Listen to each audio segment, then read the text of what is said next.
Également l'engagement du prix ferme.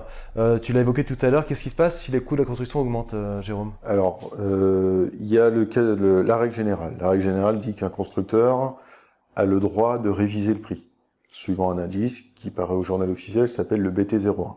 Admettons que je signe un contrat, mais aujourd'hui l'indice paru est 100. Au moment où on va lever la dernière condition suspensive du contrat, qui va permettre l'efficacité du contrat, il soit passé un délai, et l'indice qui paraît à ce moment-là est de 102. Donc il y a une augmentation de 2%. Et donc on a le droit d'impacter 2% sur le prix convenu, initialement au contrat.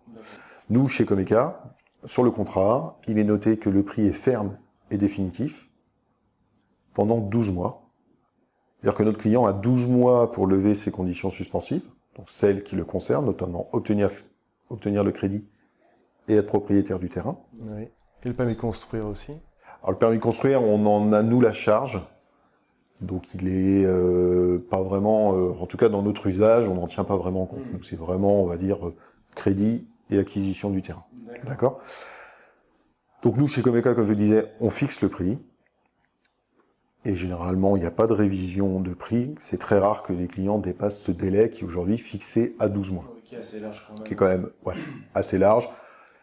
Pourquoi on a mis 12 mois? Pour la simple et bonne raison, c'est qu'il arrive qu'on signe des contrats bien en avance, notamment pour des projets de lotissement où là, il y a des temps de travaux qui peuvent être assez longs, donc ça permet d'avoir quand même une fixation de prix.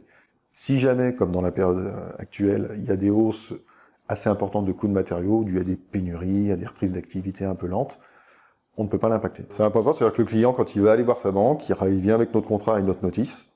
Si on lui a vendu à 150 000, eh ben, le banquier doit financer 150 000.